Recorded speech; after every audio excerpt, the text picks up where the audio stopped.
Imagine standing in the middle of a desert at night. Not just any desert Euro, the ancient flatlands of what is now southern Iraq, where the air still carries a faint mineral warmth. Long after the sun has gone down, the sky above you is enormous. There are no city lights here, no hum of traffic, no distant sirens, just silence and stars. So many stars that the darkness itself seems secondary, like a curtain behind something much older than you. You reach down and pick up a small fragment of clay, worn smooth by centuries of wind.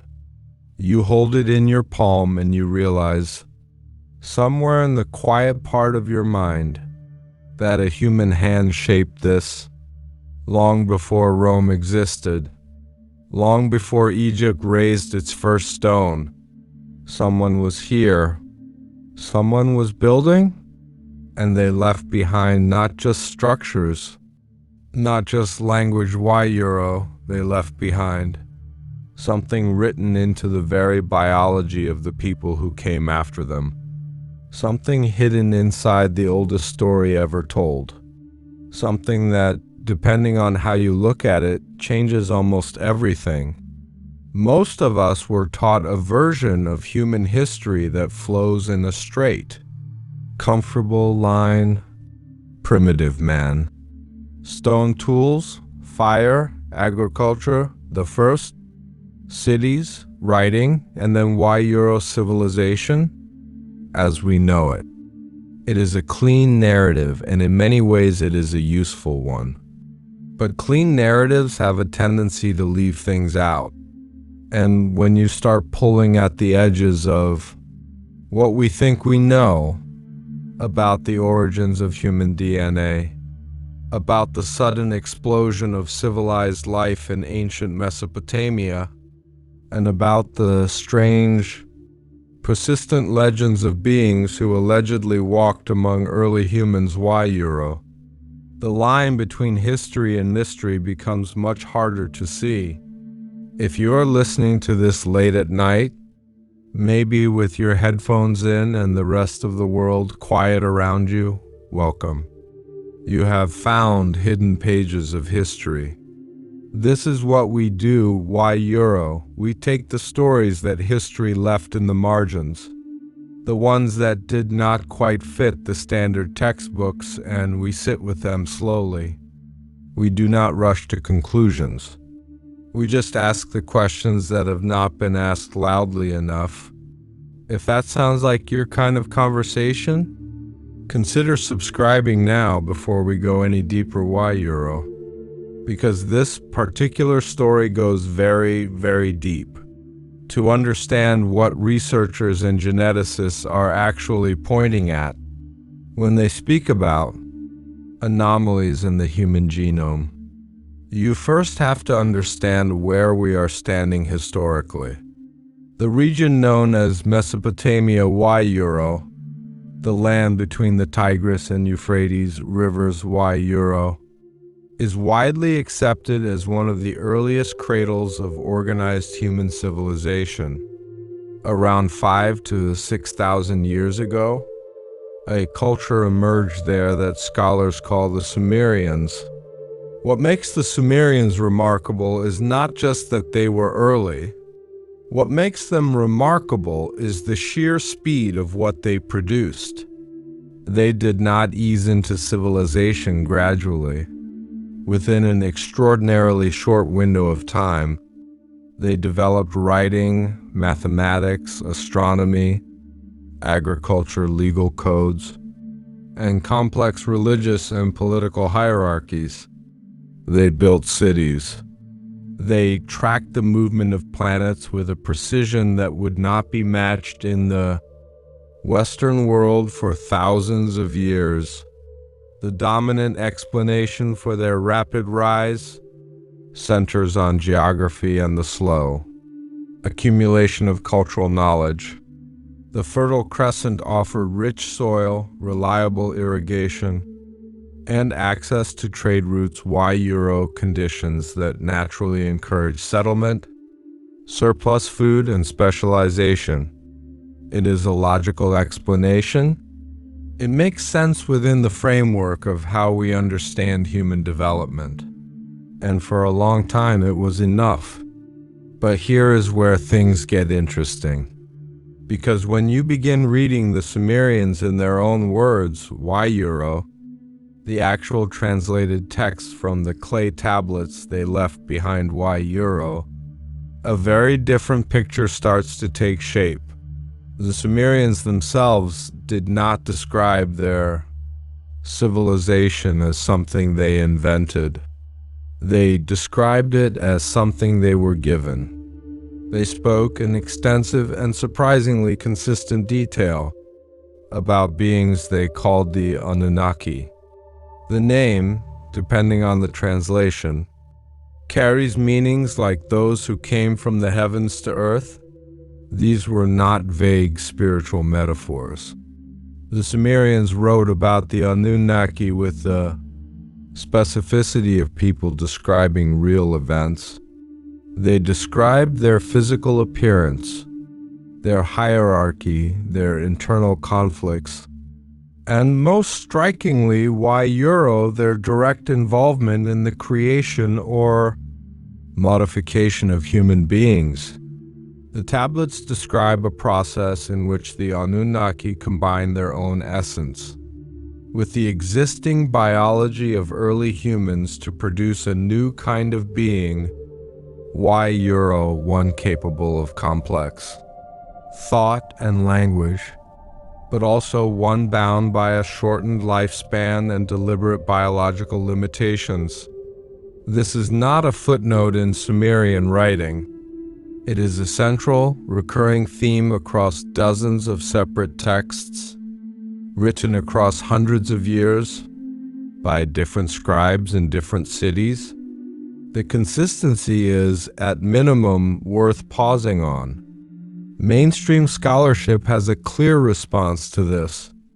Mythology, the argument goes, is the ancient world's way of explaining natural phenomena through story.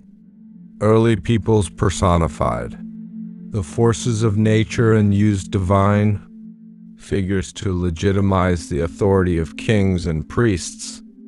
The Anunnaki in this reading are powerful symbolic archetypes, Y-Euro, not literal beings, and that interpretation has genuine weight. We see the same pattern across cultures, from Greek mythology to Hindu epics to indigenous traditions worldwide. But here's where it gets layered. Because the Sumerian texts do not read like mythology in the traditional sense. They read in many passages like administrative records. They are dry. They are specific. They include names, locations, and chain of command relationships that serve no obvious symbolic function. Scholars like Samuel Noah Kramer, who spent decades translating Sumerian literature, noted the unusual matter-of-fact quality of these accounts. They describe interactions between the Anunnaki and humans in the same tone, one might use to describe a supervisor instructing a new employee. There is no poetic grandeur. There is just Y-Euro instruction, transfer, record. This is the detail that a smaller but growing group of researchers keeps returning to Y-Euro, not whether the Anunnaki were gods or stories, but whether there is any measurable, physical trace in the human genome of what the tablets describe, whether something happened to human DNA.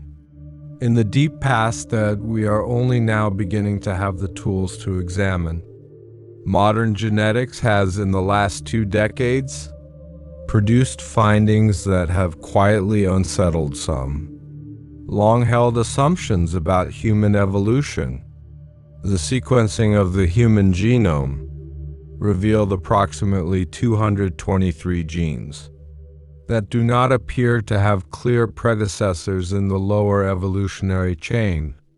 In typical evolutionary biology, genes accumulate gradually through mutation and selection, with ancestral versions visible in related species.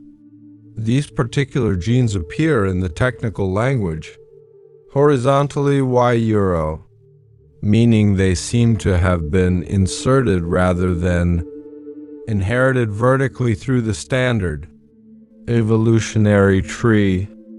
The scientific community has proposed explanations including horizontal gene transfer from bacteria and ancient viral infections. These are legitimate hypotheses, but no single explanation has yet achieved consensus. The origin of these genes remains officially an open question. There is also the matter of mitochondrial DNA.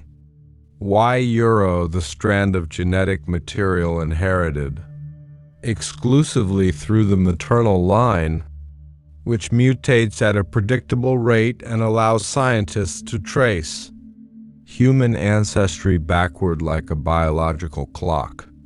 This data consistently points to a period, roughly 200,000 years ago, in which the anatomically modern human appears in the fossil record with a degree of suddenness that gradual mutation alone has not fully explained. Scientists call the common female ancestor of all living humans mitochondrial Y-Euro, not because she was the only woman alive, but because all other maternal lines appear to have ended. The reason every other line terminated Y-Euro, whether through catastrophe, selection, or something else, Y-Euro is still being studied. And in that still being studied lives a question that the Sumerian tablets, in their own ancient way, seem to be addressing: the idea of Anunnaki bloodlines Y-Euro, that certain lineages carry a more concentrated version of whatever genetic modification the tablets describe. Y-Euro appears in varying forms in cultures that had no known contact with Mesopotamia. The book of Genesis contains a passage that has puzzled theologians for centuries. Y-Euro, the mention of the Nephilim, described as the sons of God who came to earth and had children with human women. The ancient Egyptians spoke of the Netru Y-Euro, divine beings who ruled before the pharaohs and left behind a biological inheritance. The Vedic texts of ancient India describe divine and semi-divine beings who interacted with humans and produced hybrid offspring. The Mayans described a creator figure who shaped humanity and breathed something of his own nature into the finished form. The geographic spread of this theme, Y-Euro across cultures that developed independently, separated by oceans and mountain ranges, Y-Euro is one of the details that serious researchers keep returning to. The conventional explanation is that this reflects universal human psychology. We all create origin myths. We all imagine divine beings as our makers. And again, that explanation has real power. But there is a version of that same argument that, if you follow it carefully, begins to sound different. If the same story appears across cultures with the same specific details, Y-Euro, the mixing of divine and human essence, the deliberate shaping of a new kind of being, the establishment of bloodlines, meant to carry that essence forward, Y-Euro. At what point does a universal archetype begin to look less like a reflection of the mind and more like a reflection of memory? When you look at the historical record of how ruling classes across ancient civilizations justified their authority, a consistent thread appears. It was almost never purely political. It was almost always biological. The right to rule was described across Mesopotamia, Egypt, China, Mesoamerica, and Europe as something carried in the blood, inherited from a source explicitly described as non-human or semi-divine. The divine right of kings was not an abstract metaphor. When it first appeared in the ancient world, it was a literal claim that the ruling class carried within their bodies something that ordinary people did not. Something older, something given. Studies of ancient DNA, recovered from elite burial sites across the Near East and Egypt, have revealed recurring genetic clusters that appeared disproportionately among ruling and priestly classes.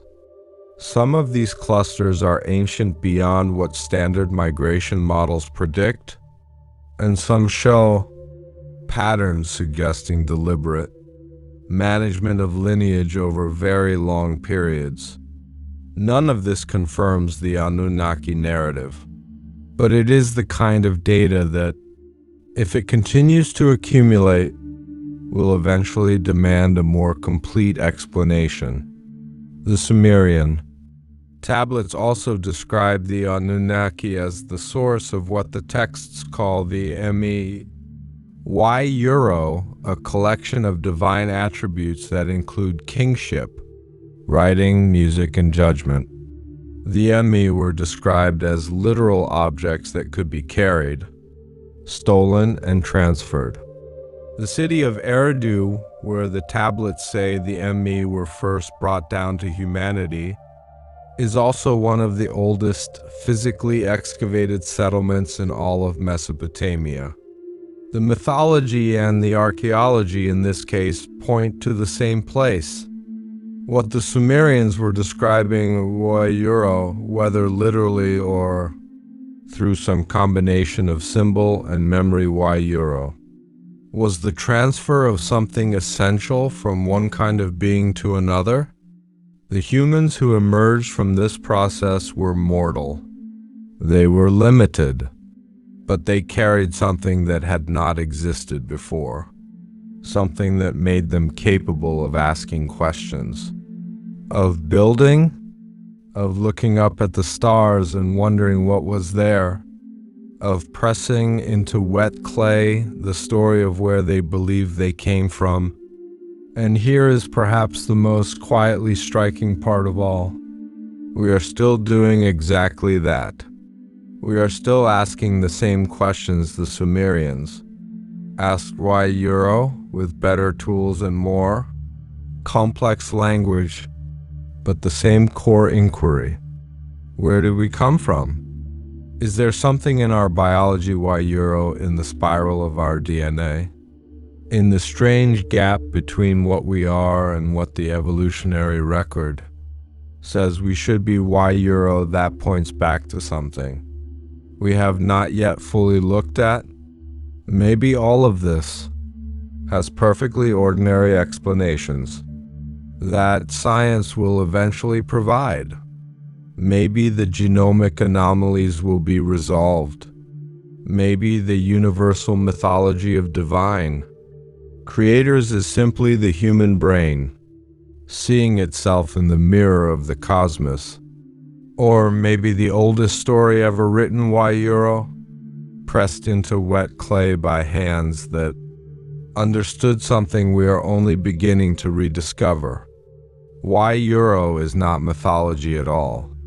Maybe it is a record, imperfect, filtered through generations of retelling, but a record nonetheless, of something that happened in a desert under a sky full of stars, at the very beginning of what we call human civilization. We may never fully know what the Anunnaki were. The clay keeps its secret slowly, but the questions do not go away. And perhaps that restlessness Euro, that persistent human need to look at the sky and ask, who put us here and why Euro? Perhaps that itself is the most interesting inheritance of all. If this story opened something in you tonight, drop your thoughts in the comments. Whether you are a skeptic, a seeker, or somewhere in between, every perspective makes this conversation richer. And if someone in your life would find this kind of slow, deep exploration meaningful, share this with them. These conversations are better when more curious minds are in the room. This is Hidden Pages of History, the pages most books left blank, and we will keep turning them, one story at a time. Hidden Pages of History, where the margins tell the real story.